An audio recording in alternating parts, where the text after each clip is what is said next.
Can I beat every Pokemon region as a hardcore Nuzlocke using the exact same Pokemon? After beating a leaf green Nuzlocke, I took those Pokemon through each successive region, completing more Nuzlockes, and today we've made it all the way to Kalos. To make things more interesting, I've added yet another rule.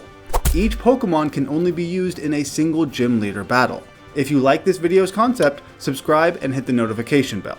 Without further ado, let's explore Kalos. I start off in this new region, meeting a bunch of weirdos. Compared to rivals like Blue and Silver, these guys are pathetic, as evidenced by my quick victory against Shauna. In the Pokemon Center, Tierno tries to Pokesplain how the PC works, but I'm pretty sure I know more about it than him. After all, look at all of the Pokemon I have. First though, I need to get rid of this non-Kanto fox. I've already got a fire fox after all. Before starting the run, I had planned out what Pokemon I want to use for each gym, so let's get out Guts the Rattata and Chiding the Farfetch'd. They take me straight to Viola. I lead with Chiding because he learns Aerial Ace really early. Surskit outspeeds, but only water sports before falling. Vivian starts with a Harden, which lets him survive a couple of hits. After a heal, I swap to Fury Attack just to try and get a crit, which would be awesome, but it doesn't end up working. So, back to Aerial Ace for the knockout. I didn't really expect Guts to be needed for that battle, and he certainly was not. Just a reminder about the additional rule, I can now no longer use Farfetch'd or Rattata in another gym battle, but they are still fair game in between gyms. I wanted to make it a bit more difficult, not ridiculously so. The next major battle is against this region's professor, Sycamore, who taunts me with the Kanto starters. Chiding continues his reign of terror, taking out all 3 starters with Aerial Ace, and never even gets hit. Stat-wise, Farfetch'd may not be a great late-game Pokemon, but at the start, he's a solid flying option.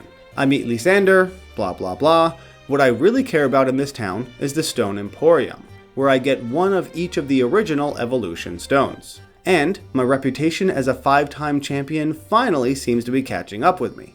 About time. Not that it matters, as this dude tries to sell me a rock for $1,000,000 Pokédollars. That's not gonna happen, old man. I'm saving that money for a Cerulean City bike. Just in case you weren't awed by Chiding's power just yet, he also takes it upon himself to wreck Tierno's Corphish in 2 hits. I don't think I've used Chiding much in the previous regions, but I certainly should have. This Snorlax is a major flashback to the start of the series, which came out almost a year ago. Some fireworks flirting later, I encounter and stop Team Flare from stealing fossils. How dare they try to steal dead Pokemon? Not that it really hurts anybody. Speaking of, Grant's fossils may not be dead at the moment, but give me a few minutes to change that. Womankey starts the battle to low kick Amara, who is too fat to withstand it, and it's 4 times effective. Tyrunt, on the other hand, has been dieting, so low kick does about half, and he slows down Womankey with a Rock Tomb. Because she would now die to a crit stomp, I pivot to California the Krabby with a Rocky Helmet.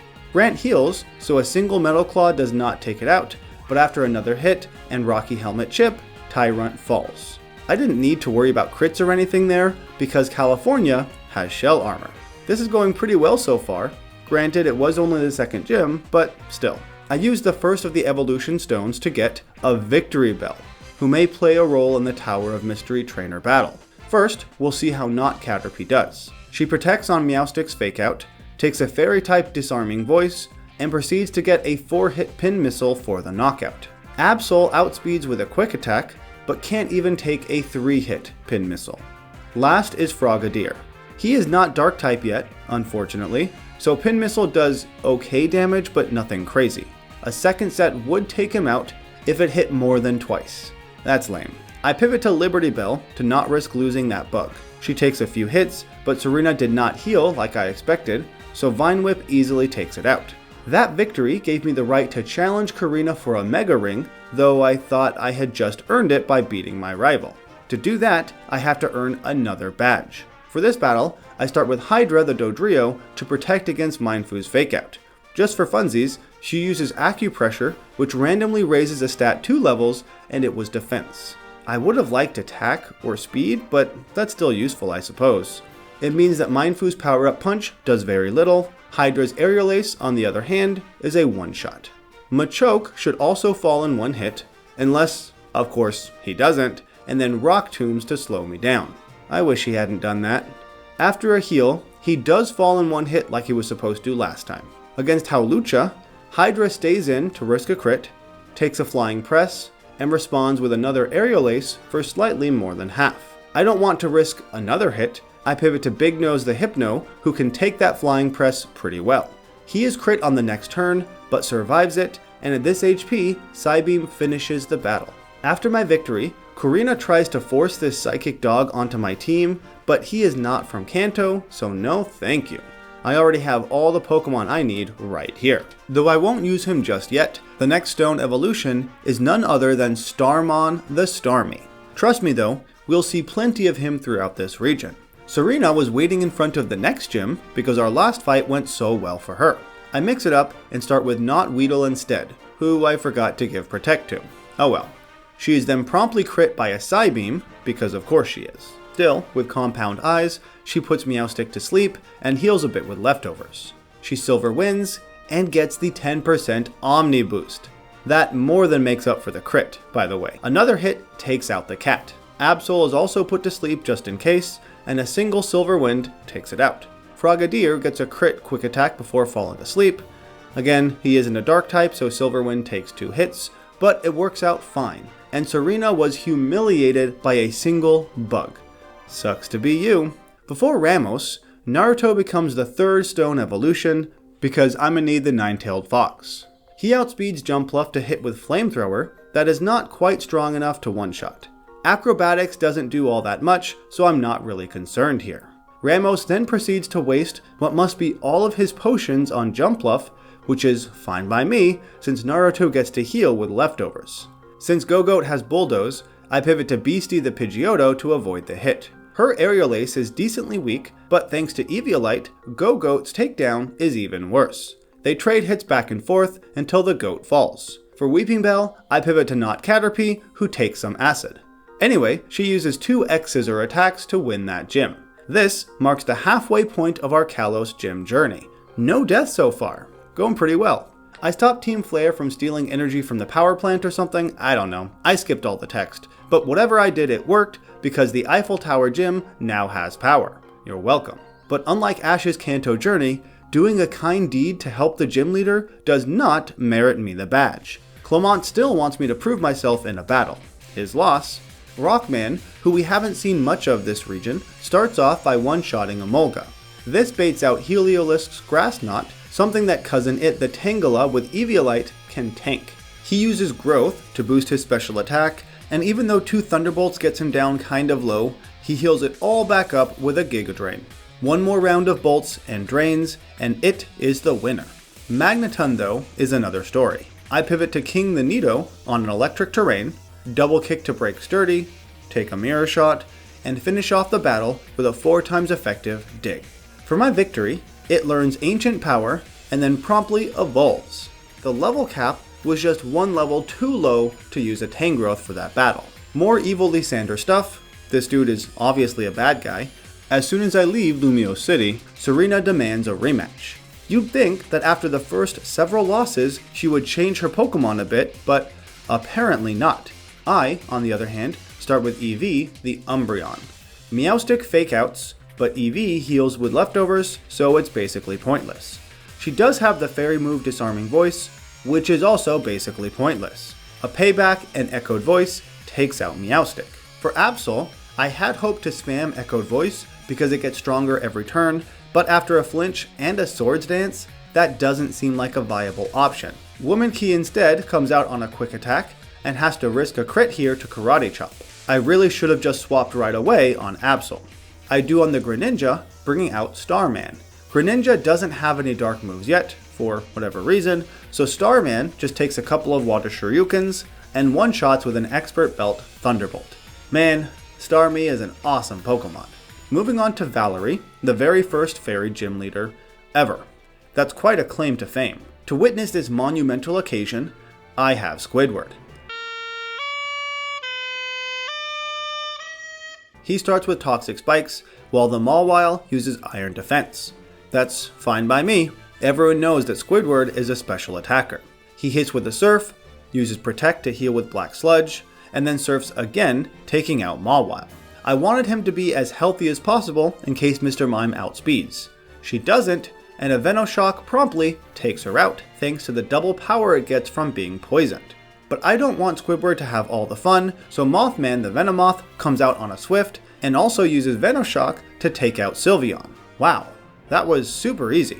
I try to tour the Pokeball factory, but it's swarming with Team Flare for whatever reason, so I just take off. And I end up getting a Mega Evolution Stone that is completely useless to me. Thanks for nothing, you snowman. As I'm heading to the next gym, wanna guess what happens? Serena pops up again to battle. This girl never learns her lesson. At least she does have one more Pokemon now. A Black Glasses to payback from Eevee quickly takes out Meowstic. I pivot into Rockman on Flareon's bite. He takes a quick attack, but Rock Tombs in response. Since Greninja will obviously use Water Shuriken, I bring out Cousin It on a Dark Pulse? What? Why didn't she use the quad effective move? Well, that changes my plans. I don't want to lose Tangrowth to a crit Dark Pulse, so let's pivot back to Eevee. Oh, and now you use the water move. What is wrong with your AI right now? Eevee proceeds to spam Screech to lower his defenses, with an occasional Moonlight to stay healthy. Once he's at -6, Payback was almost a one-shot. Another hit does the job. On Absol, I learned my lesson last time, and I don't give it another chance to Swords Dance. Karate Kid the Machamp comes out on a Slash, takes a crit Night Slash, and responds with a single Revenge for the win. I don't know what happened with her Greninja's moves there, but aside from that, it went decently well. This brings us to Olympia, the penultimate gym leader. Angry Eyes the Electrode starts off by expert belting Sigilif, who barely survives the hit and uses Light Screen. That's a jerk move there. Angry Eyes responds in kind on a heal, and proceeds to wait out the screen with Charge Beam, getting a double special attack boost as Sigilif falls. That wasn't my intention, but I'm not complaining. Slowking immediately falls to an Electro Ball, and once again, I unnecessarily drag this battle out by swapping. I need to make these fights exciting somehow, right? Eevee comes out to Screech and is hit by a Shadow Ball. This lets Fatso the Snorlax come out for free, and thanks to the -2 defense, Body Slam is still not a one-shot? Huh, it's fine though. Olympia heals, and Meowstic is then squashed. Jumping ahead to Lysandre's lab, we have the first of many Lysandre battles. I begin with Taro the Aerodactyl to fly the Mindfu. This baits out an Aquatail Gyarados that Starman can tank, or avoid, that's fine too. A single Thunderbolt somehow leaves him alive? Starman even had a Zap Plate. That was not supposed to happen. Thankfully he survives Outrage and can finish the job. I pivot back to Taro on Murkrow's Foul Play, which was not the best move if I'm being honest, but Rock Tomb still takes it out. Eevee comes out to Screech the Pyroar, but takes a bit too much from Fire Blast. So rather than leave him in, Rockman comes out to Earthquake. Both Rockman and Eevee got down somewhat low, but neither were at a risk of dying to a crit there. After a quick story time, and witnessing this incredible weapon of mass destruction, I battle Lysandre again. I have a slightly different team this time though. Taro once again starts off with a Fly, before pivoting to Starman on Gyarados, who is crit. But this time, Thunderbolt with an Expert Belt does one-shot the Gyarados. Pyroar is similarly one-shot with Surf, but for Honchkrow, Angry Eyes comes out to be Night Slashed. A crit there would not have been great, but a Zap Plate Thunderbolt knocks it out, as I defeat Lysandre for the second time. I am forced to catch this legendary Pokemon, who again is not Cantonian, and am further forced to put it at the front of my team, not sure why. As always in these runs, I let Lysandre take out my legendary Mon as I spam useless moves, giving him a false sense of security. With that useless thing dead, I bring out the big guns, Taro. And since Lysandre is going to Mega Evolve, well, I can too, getting a Mega Taro. With that higher attack and the Tough Claws ability, Aerial Ace is strong enough to one-shot Mienshao, Fly can now one-shot Honchkrow, and Rock Tomb does the same thing to Pyroar. Finally, his Gyarados comes out to Mega Evolve, but this is nothing that Cousin It can't handle. After all, with a Big Root, Giga Drain, which is now super effective since Gyarados lost its flying type, almost fully heals Cousin It. So there's nothing this Water Snake can do that concerns me. In just 2 hits, Cousin It is the ultimate victor as we defeat Lysandre for the 3rd and final time. But rather than face justice, Lysandre turns his own weapon against himself. Whatever floats your boat, man. Sycamore decides to test me again for some reason, even though I literally just saved the world. His Venusaur is easily defeated by Naruto's flamethrowers. Blastoise survives Liberty Bell's first grass knot, surprisingly, because he's pretty fat, but not the second. Last but not least, Squidward heals with Black Sludge and surfs Charizard.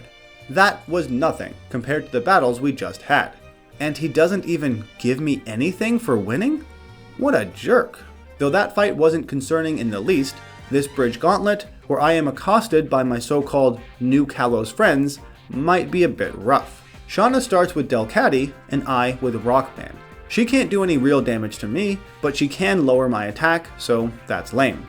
Earthquake would no longer be a 2-hit KO, so let's use Rock Tomb to slow her down, letting Rockman outspeed and knock her out next turn. This brings out Chestnut, and expecting a grass move, I swap to Ace, the Charizard, who I have barely used this region at all, but it was a spiky shield. I guess that is technically a grass move? One flamethrower is not quite strong enough, Chestnut stalls with another shield, but then falls. For her Goodra with crazy high special defense, Ace simply flies twice, and that's all it takes to defeat Shauna. Tierno doesn't allow me to heal, but that shouldn't be an issue. A single Rock Tomb takes out Talonflame, who does a pathetic amount with an Acrobatics first. Again, expecting a grass move now from Roserade, Ace takes a Petal Dance on the swap, but one-shots with Flamethrower. Since Crawdaunt should use a water move, Starman takes the hit, and Expert Belt Thunderbolts in response. Last and certainly least, here is Trevor, though he does heal my Pokemon, so that's something. Not that it means I'll go easy on him, as Rockman earthquakes his electric rat. For Florges, I bring out Ace. His Fire Fang should do more than Flamethrower, but I don't want to defeat it just yet. After 2 hits, I need to swap to Angry Eyes, who took a lot of damage there, but that's okay, because Thunderbolt finishes off Florges at this HP. It was important that Angry Eyes be out right now, because he is one of the only ones who can outspeed this Aerodactyl, and he defeats it with a single Thunderbolt. No one else could have done that. Well, alright, that wasn't so bad. It could have been a lot worse. Wulfric is the last gym leader, and the reason I haven't used Ace in any other gym. A single Expert Belt Flamethrower defeats Abumasnow. With Cryogonal's high special defense, Ace instead uses a Fire Fang. For Avalugg, we're right back to Flamethrower.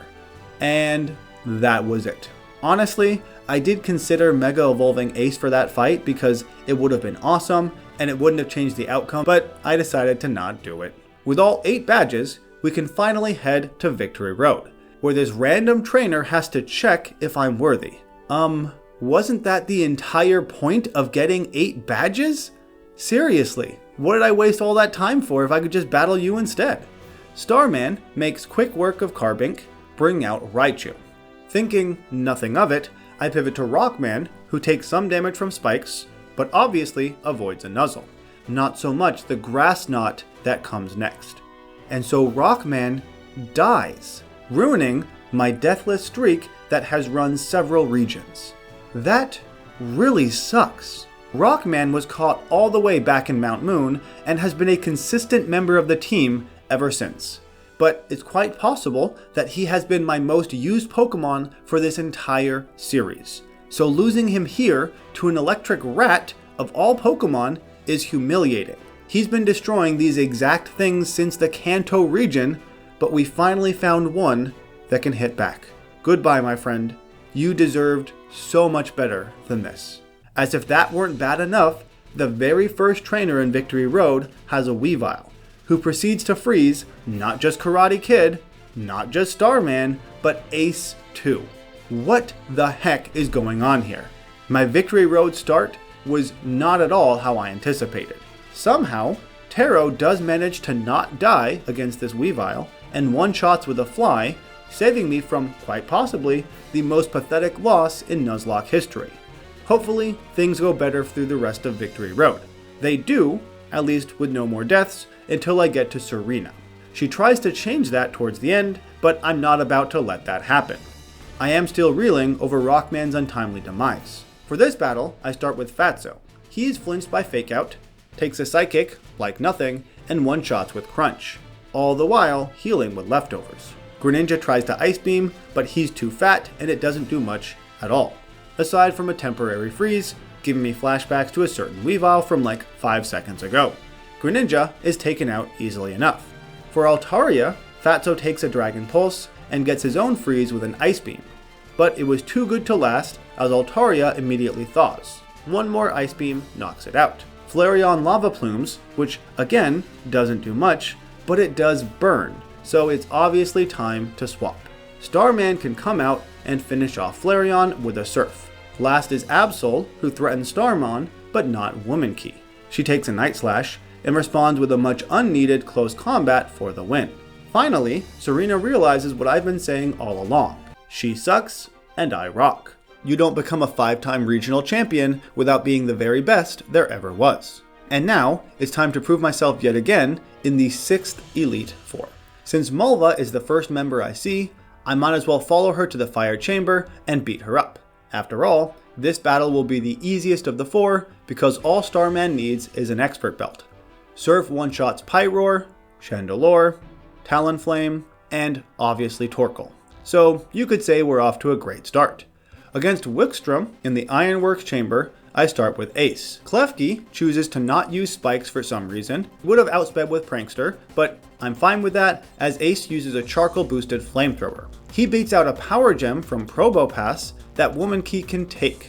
Thanks to Sturdy, Probopass survives a low kick, but Womankey gets healed quite a bit from a Shell Bell. Just for funsies, she starts to power up Punch instead and defeats the Nose Rock in 2 more hits. That attack boost is wasted though, thanks to Aegislash. Ace takes an Iron Head on the swap, and since AI doesn't properly know how to use this sword and shield combo, he is easily defeated. Last is the Steel Bug Scizor, who obviously never stood a chance. Next it's on to the Dragon Lady Drasna. Since she starts with the Poison type Dragalge, who has relatively low defense, an Expert Belted King one-shots with an Earthquake. I didn't expect Noivern to come out next, but King is prepared with an Ice Beam, and he dodges a Super Fang too. That's awesome. Altaria is also Ice Beamed. Druddigan comes out last, and after an Ice Beam, he Dragon Tails out Ace. Okay, that's fine by me. Fly barely misses out on the kill, and then Ace is also Dragon Tailed, being replaced with Cousin It. Anticipating a heal, It uses Ring Out, which is stronger when the enemy is at full HP, but even with a crit, it's not nearly strong enough. Next turn he Grass Knots, which is also a crit, somehow. I didn't do any affection training, so that's pretty unlikely to get 2 double crits. Either way, it worked out. The final member of the Elite Four is Cybold. Now Starman could easily take this guy out, basically all on his own, but it would be more fun if a fire type does it. So Ace, this is your chance to shine. Literally. He Mega Evolves into Charizard Y, making the sun shine brightly. I have always preferred Mega Charizard Y over X, which is why I chose Pokemon Y in the first place. Strong Sunlight means that Solar Beam is a 1-turn move, blowing Clawitzer away. And Barbaracle too, of course. Starmie actually outspeeds, and being the jerk he is, sets up Light Screen. That was really not fair. Ace protects to stall out the Light Screen, and after taking a Sun weakened Surf, Starmie falls to Flamethrower. When Gyarados comes out, the sun has faded, but not the screen. Ace protects again before swapping to Starman. He takes a Waterfall on the swap, but now the screen is gone and we've been here before. An Expert Belt Thunderbolt blows Gyarados away. With those 4 trainers defeated, it all comes down to this. The final battle in the Kalos region against Diantha, the soon-to-be former champion. Hawlucha starts with a Swords Dance, but gets frozen from an Ice Beam. That's great and all, but with an Expert Belt, I was kind of hoping it would be a one-shot. She heals, and Ice Beam is now a crit, becoming a one-shot. Aurorus promptly falls to a quad-effective Brick Break, bringing out Tyrantrum. His special defense is quite lacking, so a single Earth Power decimates that T-Rex. As good as he's doing, King cannot stand up to Goodra, so I pivot to Starman. He too has an Ice Beam that does a decent amount, but it is not a 2-hit KO. At this HP though, Ace should be able to take Goodra, so I bring him out on a crit Dragon Pulse, which wasn't very nice, Mega Evolve again, and Dragon Claw the Goopy Dragon. Gourgeist is defeated quite handily, bringing out Diantha's own Mega Pokemon, Gardevoir. But since she has a Thunderbolt, that is not a battle Ace would win. Fatso, on the other hand, can. He gets crit with a Thunderbolt on the swap, and he had a Cherry Berry just in case he was paralyzed. Moonblast does about half of Fatso's current HP, and responds with a single Heavy Slam for the knockout. Snorlax is just too fat. And how appropriate that that was the only thing I needed his fat self for in the Elite Four. So yeah, we did it. With my Kanto Pokemon, we have officially completed the Kalos region, becoming 6-time regional champions. Though this victory is bittersweet, as Rockman's loss will certainly be felt in the following regions. I am surprised though that I had my first death in this region. To be honest, Kalos is not the most difficult region to Nuzlocke. In my opinion, it's one of the easiest. So the fact that I made it through places like Unova and didn't have a death, but in Kalos I did, that's kind of surprising. I'm also not looking forward to the Alola region, because with the Totem Pokemon, I anticipate more than a single death. But we'll have to see how that goes.